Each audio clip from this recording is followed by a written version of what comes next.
Standard 12 physics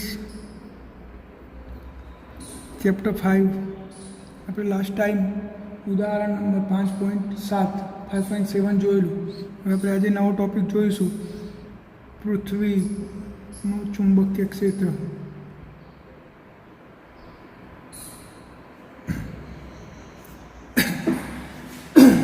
આપણે ચેપ્ટરની શરૂઆતમાં જ જોયેલું કે પૃથ્વી પોતાનું ચુંબકીય ક્ષેત્ર ધરાવે છે અને એ લગભગ ભૌગોલિક દક્ષિણ ધ્રુવમાંથી નીકળીને ભૌગોલિક ઉત્તર ધ્રુવ તરફ પ્રવેશે છે. દક્ષિણ તરફથી ઉત્તર ધ્રુવ તરફ અહીંયાથી નીકળીને અહીંયા જાય છે લગભગ. એટલે કે પૃથ્વી પોતાનું ચુંબકીય ક્ષેત્ર ધરાવે છે અને દરેક બિંદુએ દરેક સ્થાને આ ચુંબકીય ક્ષેત્રનું મૂલ્ય જુદું જુદું હોય છે. તો પૃથ્વીના ચુંબકીય ક્ષેત્રનું સરેરાશ મૂલ્ય 10⁻⁵ ટેસ્લાના ક્રમનું છે. પૃથ્વી પોતાનું ચુંબકીય ક્ષેત્ર ધરાવે છે અને જુદા જુદા સ્થાને આ પૃથ્વીના ચુંબકીય ક્ષેત્રની તીવ્રતા જુદી જુદી હોય છે અને એનું સરેરાશ મૂલ્ય લગભગ 10⁻⁵ ટેસ્લાના ક્રમનું છે. હવે આ ચુંબકીય ક્ષેત્ર આવે છે ક્યાંથી? તો આ પૃથ્વીનું ચુંબકીય ક્ષેત્ર પહેલાં એવું માનવામાં આવતું હતું કે પૃથ્વીની જે ભ્રમણઅક્ષ છે, આ ભ્રમણઅક્ષ ઉપર એક ગજિયો ચુંબક, મોટો એક ગજિયો ચુંબક રહેલો છે અને આ ગજિયા ચુંબકના કારણે ક્ષેત્રરેખાઓ પૃથ્વીની આજુબાજુ ક્ષેત્રરેખાઓ જોવા મળે છે. પરંતુ એ માન્યતા ખોટી હતી. એના બાદ વૈજ્ઞાનિકો એવું માને છે કે પૃથ્વીના કેન્દ્રીય ભાગમાં રહેલા પીગળેલા ધાતુ પદાર્થો જેવા કે લોખંડ, નિકલ જેવી ધાતુઓ જે પીગળેલી અવસ્થામાં છે એના કારણે આ ચુંબકીય ક્ષેત્ર ઉદ્ભવતું હશે એવું માનવામાં આવતું હતું. આ સિવાય આ પૃથ્વીની ભ્રમણના કારણે એની આજુબાજુ આ ઇલેક્ટ્રોન્સની ગતિના કારણે પણ ચુંબકીય ક્ષેત્ર હોઈ શકે. આવી અસરને ડાયનેમો અસર પણ કહેવામાં આવે છે અને આના કારણે પૃથ્વી જોડે ચુંબકીય ક્ષેત્ર હોઈ શકે. આવી એક કલ્પના છે. હવે આવી કલ્પનાને આપણે સાચી માની લઈએ તો પૃથ્વીની અંદર પણ એક ચુંબકીય અક્ષ હોય. હજુ આપણી પૃથ્વી છે, આ પૃથ્વી ભ્રમણ અક્ષ, આ અક્ષને અનુલક્ષીને પૃથ્વી ભ્રમણ કરે છે. એટલે કે આ આપણી ભૌગોલિક દક્ષિણ દિશા અને આ આપણી ભૌગોલિક ઉત્તર દિશા. પૃથ્વી આમ ગોળ ગોળ ફરે છે. તો પૃથ્વીની અંદર રહેલ ચુંબકીય દ્વિધ્રુવી એટલે કે ચુંબકીય ડાયપોલની અક્ષ આપણી ભૌગોલિક ભ્રમણ અક્ષથી એકબીજાની પર સંપાત થયેલી નથી. અહીંયા નથી આપણી ચુંબકીય અક્ષ. આપણી ચુંબકીય અક્ષ આ ભૌગોલિક અક્ષથી લગભગ 11.3 ડિગ્રીના ખૂણે નમેલી છે. એટલે આ આપણી ચુંબકીય દક્ષિણ દિશા થઈ, ચુંબકીય દક્ષિણ, અને આ ચુંબકીય ઉત્તર. એટલે કે ભૌગોલિક ઉત્તર અને ચુંબકીય ઉત્તર વચ્ચે અંતર છે. તો પૃથ્વીની ચુંબકીય અક્ષ એ ભૌગોલિક અક્ષ પર સંપાત થયેલી નથી, પરંતુ એ 11.3 ડિગ્રી જેટલી નમેલી છે. એટલે કે ભૌગોલિક ઉત્તર અને ચુંબકીય ઉત્તર, એવી જ રીતે ભૌગોલિક દક્ષિણ અને ચુંબકીય દક્ષિણ એકબીજાની પર સંપાત થયેલા નથી. આપણે પૃથ્વીના ભૌગોલિક પરિસ્થિતિની વાત કરીએ તો ચુંબકીય ઉત્તર ધ્રુવ ઉત્તર કેનેડામાં છે અને એનું એક્ઝેક્ટ ડાયરેક્શન જોઈએ તો 79.74 ડિગ્રી નોર્થ અક્ષાંશ પર. અને દક્ષિણ ધ્રુવની વાત કરીએ તો એન્ટાર્કટિકામાં 79.74 ડિગ્રી સાઉથ અને 180.22 ડિગ્રી ઈસ્ટ આવેલું છે. એટલે કે ચુંબકીય ઉત્તર દિશા એ ઉત્તર કેનેડામાં અને ભૌગોલિક ચુંબકીય દક્ષિણ દિશા એ એન્ટાર્કટિકામાં આવેલી છે. તો આટલી આપણને ખબર પડી ગઈ હશે કે ભૌગોલિક ઉત્તર દિશા અને ચુંબકીય ઉત્તર દિશા એકબીજાની પર સંપાત થયેલા નથી. કારણ શું? તો ભૌગોલિક અક્ષ અને ચુંબકીય અક્ષ એકબીજાની પર સંપાત થવાની જગ્યાએ એકબીજા સાથે 11.3 ડિગ્રી જેટલો ખૂણો બનાવે છે. પૃથ્વીના ભૌગોલિક ઉત્તર પાસે આ જે ધ્રુવ આવેલો છે એને આપણે ચુંબકીય ઉત્તર કહીએ છીએ અને દક્ષિણ ધ્રુવ પાસે આવેલો ચુંબકીય દક્ષિણ ધ્રુવ એ ભૌગોલિક દક્ષિણ ધ્રુવ પાસે આવેલો છે. તો પૃથ્વીના ચુંબકીય ક્ષેત્રની આ બેઝિક વાતો છે. આ સિવાય આપણે એવું જોઈએ છે કે પૃથ્વીનું ચુંબકીય ક્ષેત્ર ચુંબકીય દક્ષિણ ધ્રુવમાંથી નીકળીને ચુંબકીય ઉત્તર ધ્રુવમાં પ્રવેશે છે। આ રીતે ચુંબકીય દક્ષિણ ધ્રુવમાંથી નીકળીને ક્યાં જાય? ચુંબકીય ઉત્તર ધ્રુવમાં પ્રવેશે છે। એનો અર્થ શું થાય કે એન્ટાર્કટિકામાંથી ક્ષેત્રરેખાઓ આમ બિલકુલ લંબરૂપે બહાર આવે અને ઉત્તર કેનેડામાં બિલકુલ લંબરૂપે અંદર જતી હશે। આ ગજિયા ચુંબકથી બિલકુલ વિપરીત છે। ગજિયા ચુંબકમાં શું હતું? ઉત્તર ધ્રુવમાંથી ક્ષેત્રરેખાઓ નીકળીને દક્ષિણ ધ્રુવમાં પ્રવેશતી હતી, જ્યારે પૃથ્વીના ચુંબકીય ક્ષેત્રમાં શું થાય છે? ચુંબકીય દક્ષિણ ધ્રુવમાંથી નીકળીને ચુંબકીય ઉત્તર ધ્રુવમાં પ્રવેશે છે। આવું વિપરીત કેમ? તો એનું કારણ એ છે કે જ્યારે આપણે ચુંબકીય સોયને પૃથ્વી પર મુક્ત રીતે ભ્રમણ કરી શકે એમ લટકાવીએ તો જે તરફ પૃથ્વીનો ચુંબકીય ઉત્તર ધ્રુવ હોય એ તરફ સોયનો દક્ષિણ ધ્રુવ સ્થિર થાય। બે વિજાતીય ધ્રુવો વચ્ચે આકર્ષણ બળ લાગે, એટલા માટે આવી વિપરીતતા આપણને જોવા મળે છે। તો આ પૃથ્વીના ચુંબકીય ક્ષેત્રની બેઝિક બાબતો છે। હવે આપણે કેટલીક ડીપ બાબતો જોઈએ। પૃથ્વીના ચુંબકીય ક્ષેત્રને નક્કી કરવા માટે કેટલાક સદીશોની જરૂર પડે છે। તો આપણે સૌથી પહેલાં જોઈએ ચુંબકીય ડેક્લિનેશન। શું કહેવાય? ચુંબકીય ડેક્લિનેશન, જેની સંજ્ઞા ચુંબકીય ડેક્લિનેશનની સંજ્ઞા છે ડી, કેપિટલ ડી। કોને કહેવાય ચુંબકીય ડેક્લિનેશન? તો આપણે અહીંયા સીધી રીતે સમજી લઈએ। આ પૃથ્વી છે આપણી, આ આપણી ભૌગોલિક અક્ષ, એટલે કે આ અક્ષને અનુલક્ષીને પૃથ્વી પરિભ્રમણ કરે છે, એટલે આપણો આ ધ્રુવ કહેવાય, ઉત્તર ધ્રુવ, અને આ દક્ષિણ ધ્રુવ। આ આપણી વિષુવ રેખા કહેવાય, પૃથ્વીની વિષુવ રેખા, ભૌગોલિક વિષુવ રેખા। આ જે ઊભી લીટીઓ હોય આમ, એને આપણે રેખાંશ વૃત્ત કહીએ છીએ। પૃથ્વીને આ રીતે ઊભી જે લીટીઓ હોય એને રેખાંશ વૃત્ત કહેવાય। શું કહેવાય? રેખાંશ। અને જે આડી લીટીઓ હોય એને આપણે શું કહીએ છીએ? અક્ષાંશ। તો આપણે આ ડેક્લિનેશનને સમજવા માટે પહેલાં બે વ્યાખ્યાયિત કરીએ। તો આ પૃથ્વીની જે ભ્રમણ અક્ષ છે આડી આપણી, જેને અનુલક્ષીને પૃથ્વી ગોળ ગોળ ફરે છે, એ ભ્રમણ અક્ષ અને આ રેખાંશને સમાવતું જે સમતલ બને એ સમતલને ભૌગોલિક મેરિડિયન કહે છે। શું કહેવાય? ભૌગોલિક મેરિડિયન, ભૌગોલિક સમતલ કોને કહેવાય? તો આપણી પૃથ્વી છે આમ ગોળ, તો એની જે ઊભી લીટીઓ હોય, આ ઊભી લીટીઓ અને આ ભ્રમણ અક્ષ આરીએ, આને સમાવતું જે સમતલ બને એ સમતલને શું કહેવાય? ભૌગોલિક મેરિડિયન કહે છે। એવી જ રીતે આ ચુંબકીય અક્ષ છે આપણી, આ આપણો દક્ષિણ ધ્રુવ, ચુંબકીય દક્ષિણ ધ્રુવ, અને આ ચુંબકીય ઉત્તર ધ્રુવ। તો ક્ષેત્રરેખાઓ અહીંયાથી નીકળીને આમ જાય, આ ચુંબકીય ક્ષેત્રરેખાઓ છે। ચુંબકીય ક્ષેત્રરેખાઓ દક્ષિણ ધ્રુવમાંથી નીકળીને ઉત્તર ધ્રુવમાં પ્રવેશે છે। તો આ જે ચુંબકીય અક્ષ અને આ ક્ષેત્રરેખાઓને સમાવતું જે સમતલ બને એને કયું સમતલ કહેવાય? ચુંબકીય મેરિડિયન કહે છે। ચુંબકીય મેરિડિયન કોને કહેવાય? ચુંબકીય મેરિડિયન તો ચુંબકીય અક્ષ અને ચુંબકીય ક્ષેત્રરેખાઓને સમાવતું સમતલ એટલે ચુંબકીય મેરિડિયન। અને ભૌગોલિક મેરિડિયન કોને કહેવાય? ભૌગોલિક અક્ષ અને રેખાંશ વૃત્તને સમાવતું સમતલ આર્યું। આપણે આ રીતે સમતલ દોરી શકીએ, આર્યું સમતલ, આમ જે સમતલ બને એ ભૌગોલિક મેરિડિયન। આપણે બીજી આકૃતિમાં સિમ્પલ દોરી દઈએ તો આપણી ભ્રમણ અક્ષ છે, તો અહીંયા જે સમતલ આમ બને આ સમતલ આપણું ભૌગોલિક મેરિડિયન થાય, આપણી ભ્રમણ અક્ષને સમાવતું, અને રેખાંશ વૃત્ત સાથે બનેલું સમતલ એટલે ભૌગોલિક મેરિડિયન। અને આ આપણી ચુંબકીય અક્ષ છે, તો આપણું કયું થશે? ચુંબકીય મેરિડિયન થશે। ચુંબકીય અક્ષ અને ચુંબકીય ક્ષેત્રરેખાઓને સમાવતું સમતલ એટલે ચુંબકીય મેરિડિયન, આ ચુંબકીય મેરિડિયન, અને આ ભૌગોલિક મેરિડિયન છે। આ બંને સમતલ વચ્ચે જે ખૂણો બને, આ બંને સમતલ વચ્ચે આ જે ખૂણો બને એને ડેક્લિનેશન કહે છે, મેગ્નેટિક ડેક્લિનેશન કહે છે। તો મેગ્નેટિક ડેક્લિનેશન એટલે શું? તો ભૌગોલિક મેરિડિયન અને ચુંબકીય મેરિડિયન વચ્ચેના ખૂણાને શું કહેવાય? ડેક્લિનેશન કહે છે। હવે આપણે ડેક્લિનેશન શોધવું હોય તો આપણે કેવી રીતે શોધી શકીએ?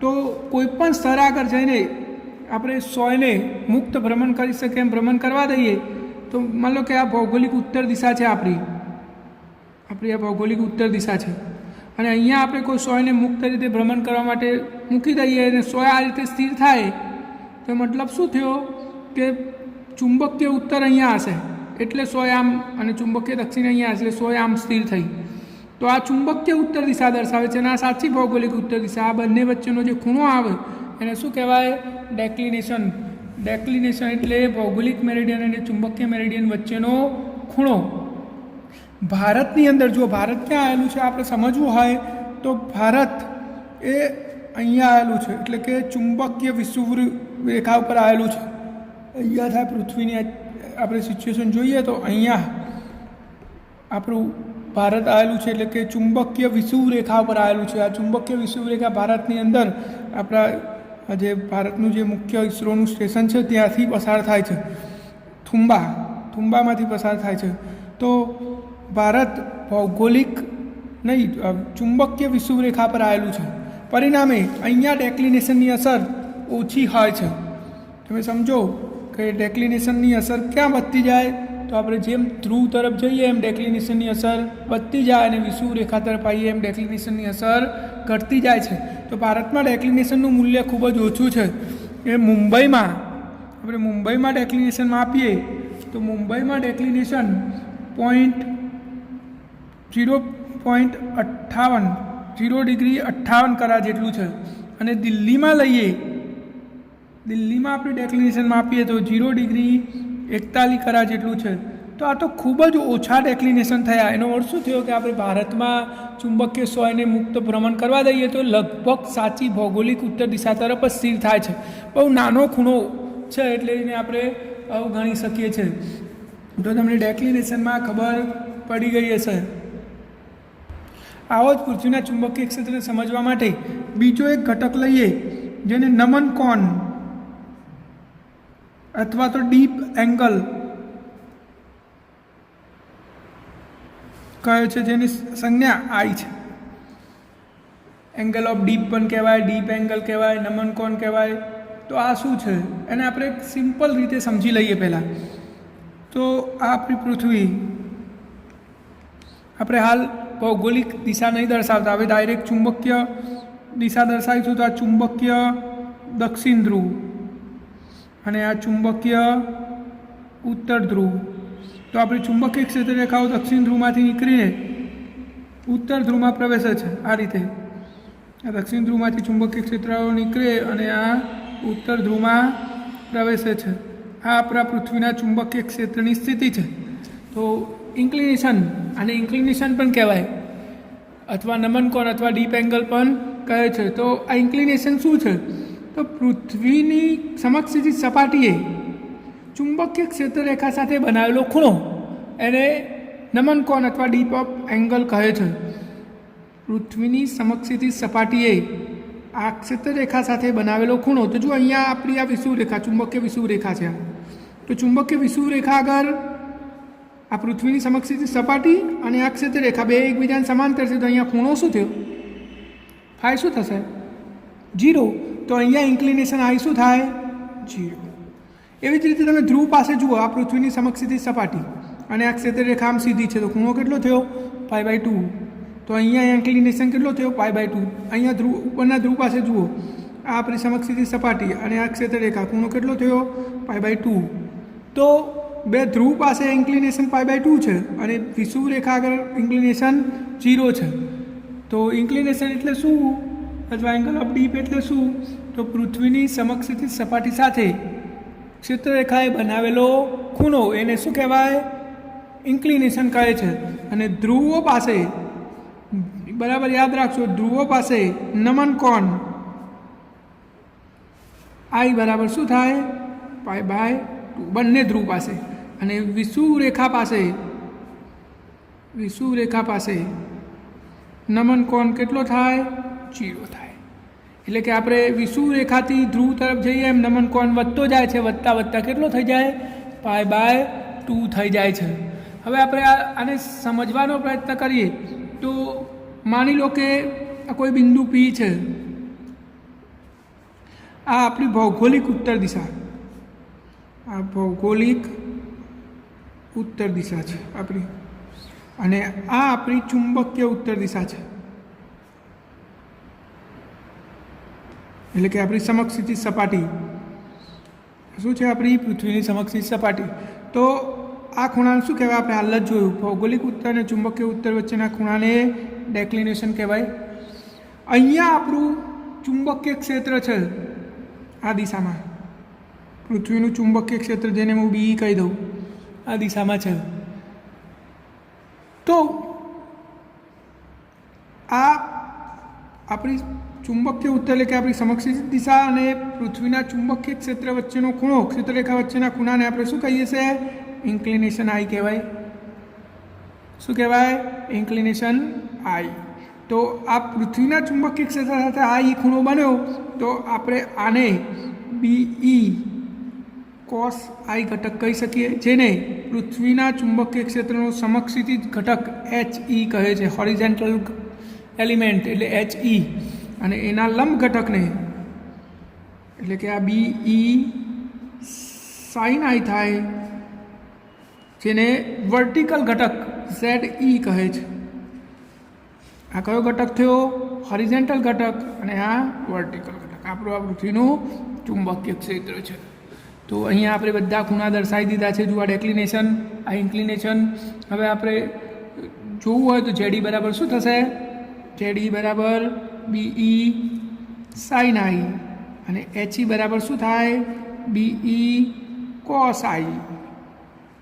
એ સિવાય આપણે બંનેનો ગુણોત્તર લઈ લઈએ તો BE sin I ભાગ્યા BE cos I बराबर ZE upon HE। BE cancel तो tan I थी गयु, tan I बराबर ZE अपॉन HE। आ आपणो वर्टिकल घटक अने आ होरिजेंटल घटक। आ सूत्र परथी पण आपणे इन्क्लिनेशन गणी शकीए छीए। केवी रीते? तो जुओ, अहींया विषुवरेखा अगर आवीए आपणे तो अहींया बधा ज सपाटीनी समांतर घटको छे, वर्टिकल घटक कोई छे, लंब घटक कोई नहीं, એટલે કે ZE નું મૂલ્ય અહીંયા 0 છે, અને તમે અહીંયા ZE નું મૂલ્ય 0 લઈ લો તો tan I બરાબર શું થઈ જાય? 0, અને tan I બરાબર 0 તો I બરાબર શું થઈ જાય? 0। એવી જ રીતે તમે અહીંયા આવો તો જો બધા ઘટકો આમ સીધા છે એટલે કે લંબ ઘટકો છે, એટલે કે સમક્ષિતિજ ઘટક ચુંબકીય ક્ષેત્રનો 0 છે તો BE ની કિંમત 0 થાય, પેલા HE ની કિંમત 0 થાય, તો tan I બરાબર ઇન્ફિનિટિવ થઈ ગયું, એટલે કે I બરાબર π/2। તો આ રીતે પણ તમે આ સૂત્ર પરથી પણ ઇન્ક્લિનેશન આપી શકો છો। આ સૂત્રો યાદ રાખજો। તો આ પૃથ્વીના ચુંબકીય ક્ષેત્ર ગણવા માટેના કેટલાક પ્રાચલો હતા જે આપણે જોઈ લીધા છે, અને અનુરૂપ એક દાખલો પણ આપણે જોઈશું। ઉદાહરણ નંબર 5.9। ઉદાહરણ નંબર 5.9, કોઈ સ્થાનના ચુંબકીય ધ્રુવતલમાં પૃથ્વીના ચુંબકીય ક્ષેત્રનો સમક્ષિતિજ ઘટક એટલે કે HE 0.26 ક્રોસ છે, અને નમન કોણ એટલે I 60 ડિગ્રી છે। તો આ સ્તરે પૃથ્વીનું ચુંબકીય ક્ષેત્ર કેટલું હશે? તો આપણે હાલ જ સૂત્ર જોયું કે BE બરાબર HE બરાબર BE cos I। આપણે હાલ આ સૂત્ર જોયું હતું, તો આમાં આપણે કિંમતો મૂકી દઈએ। આમાં BE શોધવાનું છે આપણે, તો BE બરાબર HE अपॉन cos I। चलो HE ની કિંમત કેટલી? 0.26 ભાગ્યા cos 60, તો cos 60 ની કિંમત થાય 1/2, એટલે 2 ઉપર જતા તો 52 ગ્રોસ। પૃથ્વીનું ચુંબકીય ક્ષેત્ર કેટલું હશે? 0.52 ગ્રોસ। ખૂબ જ સરળ દાખલો છે, ખાલી તમારે પેલા 3 સૂત્રો યાદ રાખવાના। તો HE બરાબર અને ZE બરાબર શું થાય? BE sin I। આ સૂત્ર તમે વાપરી શકો। જો વર્ટિકલ ઘટક આપેલો હોય તો અહીંયા તો આપણે આ સૂત્ર વાપરવું પડે। ખૂબ જ સરળ અને સીધું દાખલો છે। આપણે આગળની થિયરી જોઈશું। મેગ્નેટાઇઝેશન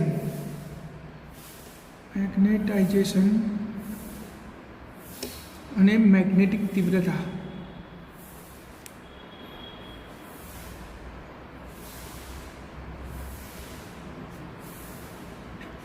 મેગ્નેટાઇઝેશન અને મેગ્નેટિક તીવ્રતા.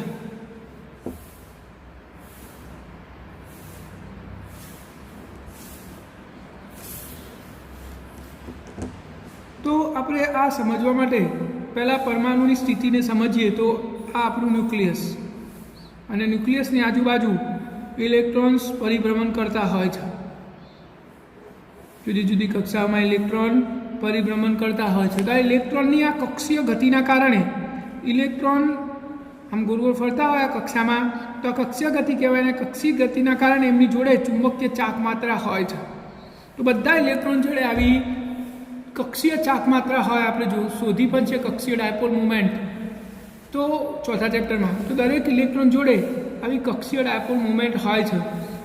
અને આખા દ્રવ્યની, માનો કે હવે આપણે આવું આખું એક દ્રવ્ય લઈએ તો એમાં અસંખ્ય પરમાણુઓ હશે. તો બધા ઇલેક્ટ્રોનની કક્ષીય ડાયપોલ મુવમેન્ટનો સદિશ સરવાળો થાય છે.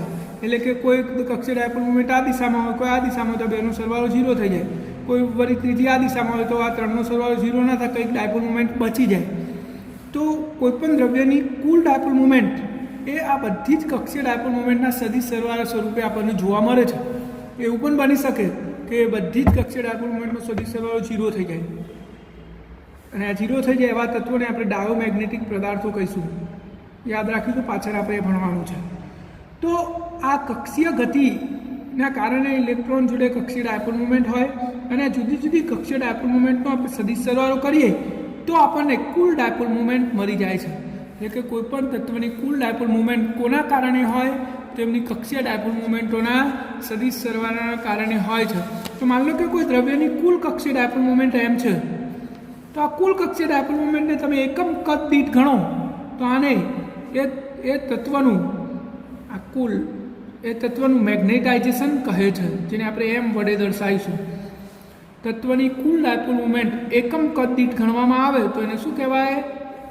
મેગ્નેટાઇઝેશન. યાદ રાખજો, મેગ્નેટાઇઝેશન એટલે શું? કોઈપણ તત્વની કુલ ડાયપોલ મુવમેન્ટને એકમ કદ દીઠ ગણવામાં આવે તો એને મેગ્નેટાઇઝેશન કહે છે. આ કુલ ડાયપોલ મુવમેન્ટ ક્યાંથી આવે છે? તો કક્ષીય ડાયપોલ મુવમેન્ટના સદિશ સરવાળાના કારણે આવતી હોય છે. અને આ મેગ્નેટાઇઝેશનને એનો એકમ એમ્પિયર પર મીટર છે. મેગ્નેટાઇઝેશનનો એકમ શું છે? એમ્પિયર પર મીટરના. મેગ્નેટાઇઝેશન એટલે આપણે પાછળ જોઈશું કે એકમ લંબાઈ દીઠ બદ્ધ પ્રવાહને મેગ્નેટાઇઝેશન કહી શકાય. આપણને યાદ રાખવાનું, તમારું હું નીચે લખી દઉં છું. એકમ લંબાઈ દીઠ બદ્ધ પ્રવાહ અથવા પ્રેરિત પ્રવાહ, એકમ લંબાઈ દીઠ બદ્ધ પ્રવાહને મેગ્નેટાઇઝેશન કહે છે. એટલે તમે એમ બરાબર આઈબી પણ એલ લખી શકો છો. આઈબીનો એક એમ્પિયર અને લંબાઈનો એકમ મીટર, તો એમ્પિયર પર મીટર. તો મેગ્નેટાઇઝેશન એટલે એકમ કદ દીઠ કુલ ડાયપોલ મુવમેન્ટ અથવા તો એકમ લંબાઈ દીઠ બદ્ધ પ્રવાહને પણ શું કહેવાય? મેગ્નેટાઇઝેશન કહે છે. હવે આપણે એક સોલેનોઇડ લઈએ તો સોલેનોઇડની અંદર, આ સોલેનોઇડ છે આપણો, આ સોલેનોઇડની અંદર પસાર કરેલો પ્રવાહ આઈએફ, એક આંટામાંથી પસાર થતો પ્રવાહ આઈએફ, આને ફ્રી કરંટ મુક્ત પ્રવાહ કહે છે. આઈએફ અંદરથી પસાર કરીએ તો અંદર ચુંબકીય ક્ષેત્ર ઉદ્ભવે છે. અંદર ઉદ્ભવતું ચુંબકીય ક્ષેત્ર હું B0 વડે દર્શાવું તો μ0 n IF થાય. IF એક ફ્રી પ્રવાહ છે. તો μ0 n IF આટલું ચુંબકીય ક્ષેત્ર આપણે સોલેનોઇડમાં ઉત્પન્ન કરીએ છીએ. કેટલા પ્રવાહના કારણે? IF એટલે કે બહારથી આપણે દરેક આંટામાં દાખલ કરેલો પ્રવાહ IF ના કારણે આપણે સોલેનોઇડમાં આટલું ચુંબકીય ક્ષેત્ર ઉત્પન્ન કર્યું. હવે આ સોલેનોઇડની અંદર જો કોઈ કોર પદાર્થ મૂકી દેવામાં આવે તો આ પદાર્થના કારણે બીજું વધારાનું ચુંબકીય ક્ષેત્ર ઉદ્ભવે છે, BM જેટલું. આ કેમ ઉદ્ભવ્યું? તો બાહ્ય સોલેનોઇડની અંદર પસાર કરેલા પ્રવાહના કારણે સોલેનોઇડમાં આટલું ચુંબકીય ક્ષેત્ર ઉદ્ભવ્યું. આ ચુંબકીય ક્ષેત્રના કારણે અંદર મૂકેલા દ્રવ્યમાં મેગ્નેટાઇઝેશન થઈ જાય છે. એ મેગ્નેટાઇઝેશનનો અર્થ શું? તમને પહેલાં થોડું બાજુમાં સમજાવી દઉં કે માનો કે લોખંડ છે, તો લોખંડની અંદર દરેક પ્રવાહ જુદી જુદી દિશામાં હોય છે, કક્ષીય ડાયપોલ મુમેન્ટો જુદી જુદી દિશામાં જુદા જુદા પ્રવાહ વ્યસ્ત પ્રવાહના કારણે આવી રીતે જુદી જુદી હોય છે. પરિણામી ડાયપોલ મુમેન્ટ આની 0 થઈ જાય છે. પરંતુ જો આને બાહ્ય ચુંબકીય ક્ષેત્રમાં મૂકવામાં આવે, એટલે કે સોલેનોઇડમાં મૂકીએ, તો આ અંદરના પ્રવાહોનું વિતરણ બદલાઈ જાય છે અને એક જ દિશામાં થઈ જાય છે, એટલે કે આ રીતે એક જ દિશામાં પ્રવાહ થઈ જાય છે. પરિણામે આની જોડે પરિણામી ડાયપોલ મુમેન્ટ આવી જાય છે. હવે બાહ્ય ક્ષેત્ર દૂર કરી દેવામાં આવે એમ છતાં પણ આ પ્રવાહો પોતાની મૂળ સ્થિતિમાં પાછા જતા નથી, આની જોડે ચુંબક રહી જાય છે. આને મેગ્નેટાઇઝેશન કહેવાય. તો આવું મેગ્નેટાઇઝેશન થાય છે આ પદાર્થની અંદર અને પરિણામે એમાં ચુંબકીય ક્ષેત્ર ઉદ્ભવે છે. આ ચુંબકીય ક્ષેત્રને BM વડે દર્શાવવામાં આવે છે. તો હવે કુલ ચુંબકીય ક્ષેત્ર કેટલું થઈ ગયું? પહેલાં B0 તો હતું જ અને BM જેટલું વધી ગયું. આ BM ઉદ્ભવ્યું કોના કારણે? બાહ્ય ચુંબકીય ક્ષેત્રના કારણે. તો આપણી પ્રક્રિયા આપણે આ રીતે સમજી શકીએ. બાહ્ય પ્રવાહના કારણે આ B0 જેટલું ચુંબકીય ક્ષેત્ર ઉદ્ભવ્યું. આ B0 ચુંબકીય ક્ષેત્રના કારણે અંદર પ્રવાહ વિતરણ બદલાયું. આને બદ્ધ પ્રવાહ કહેવાય, જેને IB વડે દર્શાવવામાં આવે છે. આ IB ઉદ્ભવ્યો. IBના કારણે અંદર ચુંબકીય ક્ષેત્ર ઉદ્ભવ્યું, જેને BM આપણે કીધું. તો કુલ ચુંબકીય ક્ષેત્ર હવે કેટલું થઈ ગયું? B બરાબર B0 પ્લસ BM જેટલું ચુંબકીય ક્ષેત્ર થઈ ગયું. આ BM ઇઝ ઇક્વલ ટુ આપણે μ0M કહી શકીએ. BM બરાબર શું કહી શકીશું? μ0M.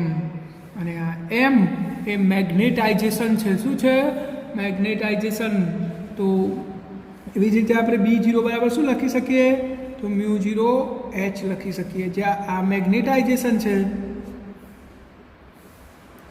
અને આ તીવ્રતા છે. મેગ્નેટાઇઝેશન તીવ્રતા. જુઓ M ઇઝ ઇક્વલ ટુ તમે IB અપોન L કહી શકો અને H બરાબર IF અપોન L કહી શકો.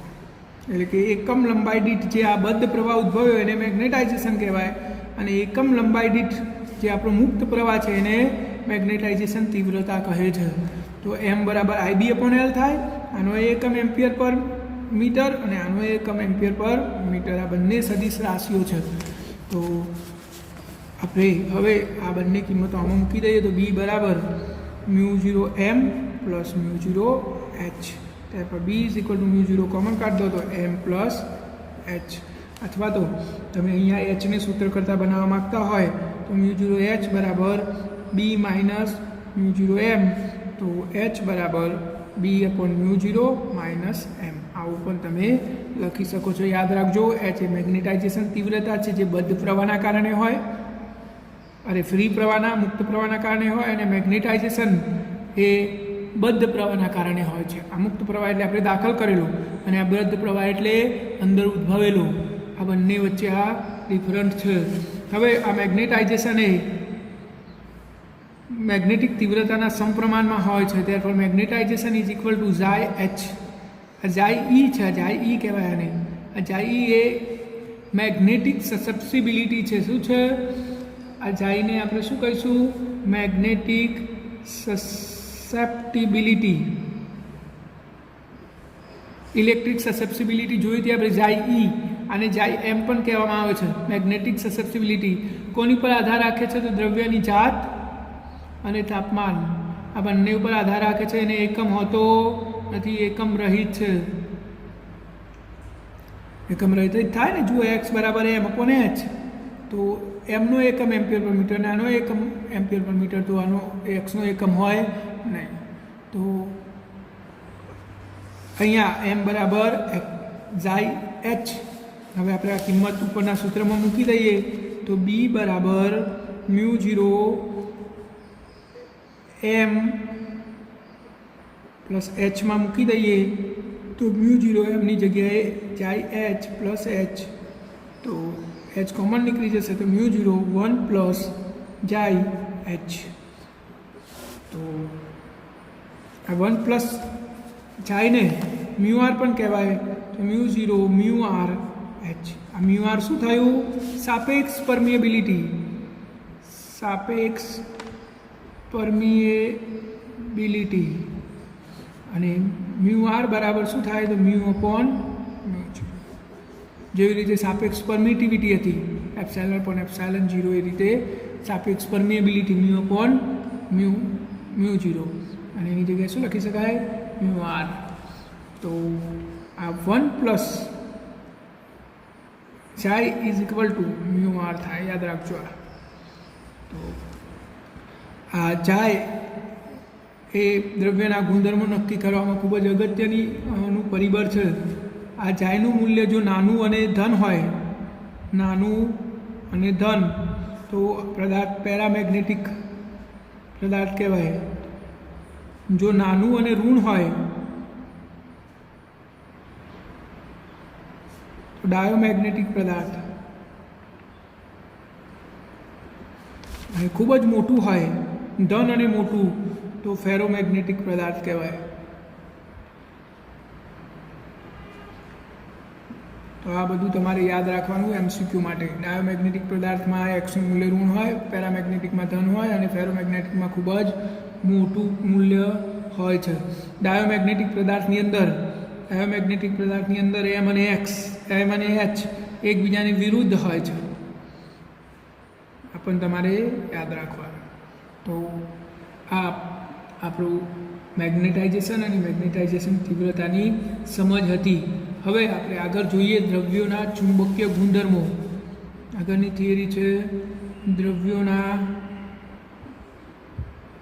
ચુંબકીય ગુણધર્મો. આ થિયરી આપણા સિલેબસમાં કેન્સલ થયેલી છે, એટલે તમારે ખાલી સમજવાની છે, તૈયાર કરવાની નથી. તો દ્રવ્યના ચુંબકીય ગુણધર્મો આપણે 3 રીતે અલગ પાડીએ છીએ. 3 પદાર્થો છે.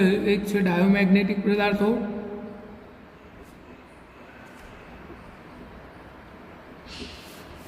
બીજા છે પેરામેગ્નેટિક અને ત્રીજા છે ફેરોમેગ્નેટિક પદાર્થો. તો આપણે આ ત્રણેયનો અભ્યાસ કરવાનો છે. આપણે હાલ જ જોયું ડાયોમેગ્નેટિક પદાર્થની અંદર ચાઈનું મૂલ્ય ઋણ હોય, આની અંદર ચાઈનું મૂલ્ય ધન હોય પણ નાનું હોય, અને આની અંદર ચાઈનું મૂલ્ય ખૂબ જ મોટું હોય છે. આવી રીતે આપણે 3 ભાગમાં આ ચુંબકીય પદાર્થોને દર્શાવી શકીએ છીએ. આ ઉપરાંત આપણે એક ધન સંખ્યા લઈએ ધ્યાનમાં અમને સમજાવવા માટે કે કયા પદાર્થમાં શું હોય. તો જુઓ, અહીંયા ડાયોમેગ્નેટિક પદાર્થની અંદર ચાઈનું મૂલ્ય ઋણ હોય, એટલે કે ચાઈ ગ્રેટર દેન 0. જો ઋણ થઈ ગયું, 0 કરતાં નાનું હોય ડાયોમેગ્નેટિક પદાર્થની અંદર. આમાં શું હોય, 0 કરતાં થોડું મોટું અને લેસ દેન એપ્સાઇલન. આ એપ્સાઇલન એક ધન સંખ્યા છે, નાની ધન સંખ્યા. એટલે ચાઈનું મૂલ્ય નાના ધનથી ઓછું અને 0થી વધારે, એટલે 1 અને 0ની વચ્ચે એપ્રોક્સિમેટલી કહી શકાય. અને આનું મૂલ્ય 1 કરતાં ઘણું મોટું હોય છે ફેરોમેગ્નેટિક પદાર્થમાં. અહીંયા આ દ્રવ્યની પરમિએબિલિટી શૂન્યાવકાશની પરમિએબિલિટી કરતાં ઓછી હોય. પેરામેગ્નેટિક પદાર્થની પરમિએબિલિટી શૂન્યાવકાશની પરમિએબિલિટી કરતાં થોડી વધારે હોય. અને અહીંયા ફેરોમેગ્નેટિક પદાર્થની પરમિએબિલિટી શૂન્યાવકાશની પરમિએબિલિટી કરતાં ખૂબ જ મોટી હોય છે. તો આપણે આ રીતે 3 ભાગ ડાયો, પેરો અને ફેરો 3 મેગ્નેટિક પદાર્થોને જુદા પાડી શકીએ. તમે આ પણ યાદ રાખજો કે ડાયોમેગ્નેટિક પદાર્થની અંદર ચાઈનું મૂલ્ય ઋણ હોય, પેરામેગ્નેટિકમાં ધન હોય પણ ખૂબ જ નાનું હોય, અને ફેરોમેગ્નેટિક પદાર્થની અંદર ધન અને ખૂબ જ મોટું હોય છે. તો આપણે આ રીતે 3 ભાગ ચુંબકીય પદાર્થોના પાડી શકીએ. એમાં સૌથી પહેલાં જોવાનું છે આપણે ડાયોમેગ્નેટિક પદાર્થ. તો આની અંદર ચુંબકીય ડાયપોલ મોમેન્ટનો સદિશ સરવાળો 0 થઈ જાય છે. એટલે કે આની જોડે પરિણામી ડાયપોલ મોમેન્ટ 0 હોય છે. પરંતુ આપણે એને ડિટેલમાં સમજવાનું છે કે ડાયોમેગ્નેટિક પદાર્થ કોને કહેવાય. તો ડાયોમેગ્નેટિક પદાર્થ એ પહેલાં તો તમારે યાદ રાખવાનું કે પ્રબળથી નબળા ચુંબકીય ક્ષેત્ર તરફ ગતિ કરે છે. આ એમસીક્યુ માટે યાદ રાખવાનું કે ડાયોમેગ્નેટિક પદાર્થ એ પ્રબળથી નબળા ચુંબકીય ક્ષેત્ર તરફ ગતિ કરવાનું વલણ ધરાવે છે. ડાયોમેગ્નેટિક પદાર્થની વાત છે.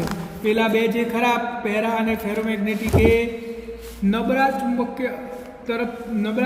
ચુંબકીય ક્ષેત્ર તરફથી પ્રબળ ચુંબકીય ક્ષેત્ર તરફ ગતિ કરે છે, જ્યારે આર્યુ એ પ્રબળથી નબળા તરફ ગતિ કરે છે. હવે આપણે જોઈએ ડાયોમેગ્નેટિક પદાર્થને જ્યારે તમે ચુંબકીય ક્ષેત્રમાં મૂકો, આ બાહ્ય ચુંબકીય ક્ષેત્ર છે અને એની અંદર તમે ડાયોમેગ્નેટિક પદાર્થ મૂકો તો એનો પ્રત્યેક અણુ આજે એના અંદર અણુ હોય, પહેલાં તો જે બહાર હોય ડાયોમેગ્નેટિક પદાર્થ, તો એમના અણુઓ જોડેની ડાયપોલ મોમેન્ટ 0 જ હોય છે, કારણ કે એમની કક્ષીય ડાયપોલ મોમેન્ટ અને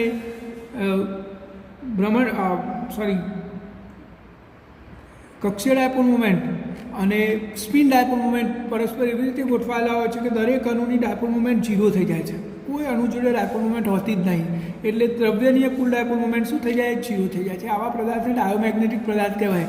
હવે આવા ડાયોમેગ્નેટિક પદાર્થને જ્યારે બાહ્ય ચુંબકીય ક્ષેત્રમાં મૂકવામાં આવે, સમાન ચુંબકીય ક્ષેત્ર છે અને એની અંદર મૂકવામાં આવે તો પ્રત્યેક અણુ મેગ્નેટાઇઝ થઈ જાય છે અને પોતાની જોડે મેગ્નેટાઇઝ ડાયપોલ મોમેન્ટ આવી જાય છે, ચુંબકીય ડાયપોલ મોમેન્ટ આવી જાય છે અને અંદર ઉદ્ભવતું ચુંબકીય ક્ષેત્ર બાહ્ય ચુંબકીય ક્ષેત્રની વિરુદ્ધ દિશામાં ઉદ્ભવે છે.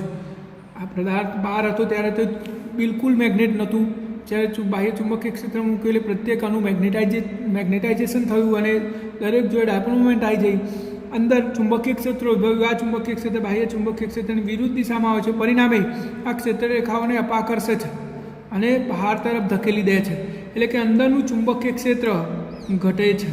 યાદ રાખજો, ડાયોમેગ્નેટિક પદાર્થને સમાન ચુંબકીય ક્ષેત્રમાં મૂકીએ તો એનો પ્રત્યેક અણુ મેગ્નેટાઇઝેશન મેળવે છે અને અંદર ઉદ્ભવતું ચુંબકીય ક્ષેત્ર બાહ્ય ચુંબકીય ક્ષેત્રની વિરુદ્ધ દિશામાં ઉદ્ભવે છે, પરિણામે ક્ષેત્રરેખાઓ બહાર તરફ ધકેલાઈ જાય છે અને આંતરિક ચુંબકીય ક્ષેત્ર ઘટે છે.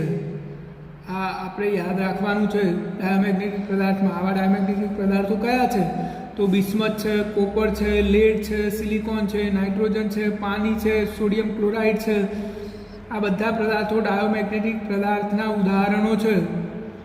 હવે આ ચુંબકને તમે અનિયમિત ચુંબકીય ક્ષેત્ર, એટલે કે ડાયોમેગ્નેટિક પદાર્થને તમે અનિયમિત ચુંબકીય ક્ષેત્રમાં મૂકો તો શું થાય? તો આપણે હાલ જ જોયું કે અસમાન ચુંબકીય ક્ષેત્રમાં મૂકો તો એ નબળાથી પ્રબળ તરફ ગતિ કરવાનું વલણ ધરાવે છે. એટલે નબળાથી પ્રબળ એટલે કે જો આ ક્ષેત્રરેખાઓ દૂર છે એટલે અહીંયા નબળું ચુંબકીય ક્ષેત્ર કહેવાય અને અહીંયા ક્ષેત્રરેખાઓ નજીક છે એટલે આ પ્રબળ ચુંબકીય ક્ષેત્ર કહેવાય. તો ડાયોમેગ્નેટિક પદાર્થમાં પ્રબળથી નબળા તરફ આ રીતે બળ લાગે છે, પ્રબળથી નબળા તરફ ડાયોમેગ્નેટિક પદાર્થમાં બળ લાગતું હોય છે. આ ઉપરાંત એક વિશિષ્ટ ડાયોમેગ્નેટિક પદાર્થ પણ છે, સુપર કંડક્ટર. આપણે ત્રીજા ચેપ્ટરની અંદર શું જોયું છે? સુપર કંડક્ટર્સ કોને કહેવાય? તો આ સુપર કંડક્ટર્સ ખૂબ જ નીચા તાપમાનની અવસ્થા છે અને નીચા તાપમાને આ દ્રવ્યનું મેગ્નેટાઇઝેશન અને એની સસેપ્સિબિલિટી -1 થઈ જાય છે અને સાપેક્ષ પરમિએબિલિટી 0 થઈ જાય છે. આવી અવસ્થામાં આ દ્રવ્યનું સંપૂર્ણપણે મેગ્નેટાઇઝેશન થઈ જાય છે. સંપૂર્ણ મેગ્નેટાઇઝેશન એટલે કે લગભગ બધી જ ક્ષેત્રરેખાઓ બહાર તરફ ધકેલાઈ જાય છે. આ અસર શોધનાર વૈજ્ઞાનિક મિઝનર નામના વૈજ્ઞાનિકની યાદમાં આ અસરને મિઝનર અસર કહે છે. શું કહેવાય? મિઝનર અસર.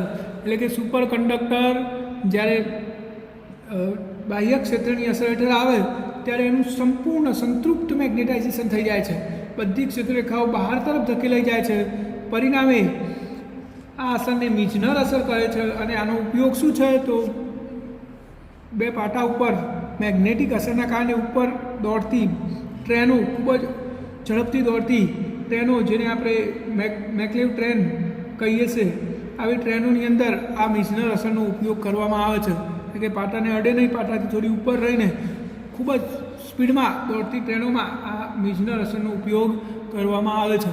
તો આ આપણો પહેલો વિભાગ થયો. પહેલા વિભાગમાં તમારે યાદ રાખવાની બાબતો શું? તો ડાયોમેગ્નેટિક પદાર્થની અંદર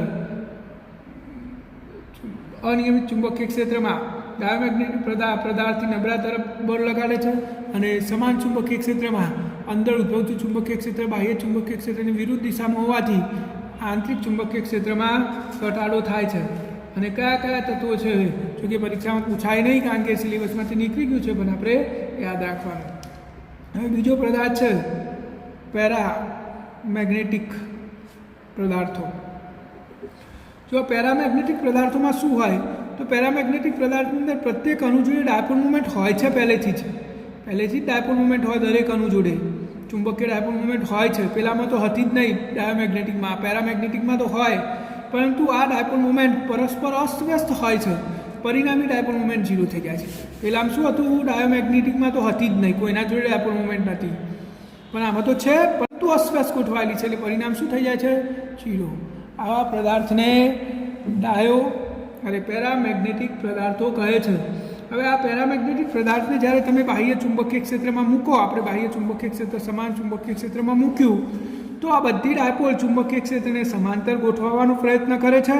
પરિણામે આંતરિક ચુંબકીય ક્ષેત્ર બાહ્ય ચુંબકીય ક્ષેત્રની દિશામાં જ ઉદ્ભવે છે અને છેવટે પરિણામી ચુંબકીય ક્ષેત્ર વધે છે. પહેલાં આમાં ઘટતું હતું, કેમ, વિરુદ્ધ દિશામાં હતું, આમાં સરખી દિશામાં ઉદ્ભવે છે, એટલે કે બાહ્ય ચુંબકીય ક્ષેત્ર અને આંતરિક ચુંબકીય ક્ષેત્ર એક જ દિશામાં ઉદ્ભવે છે.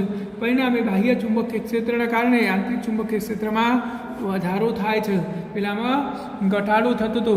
Aluminium, sodium, calcium, oxygen, copper chloride આ બધા પેરામેગ્નેટિક પદાર્થના ઉદાહરણો છે. જ્યારે અસમાન ચુંબકીય ક્ષેત્રમાં તમે મૂકો પેરામેગ્નેટિક પદાર્થને, તો અહીંયા પહેલાંમાં નબળા તરફ બળ લાગતું હતું, આમાં પ્રબળ તરફ ગતિ કરે છે.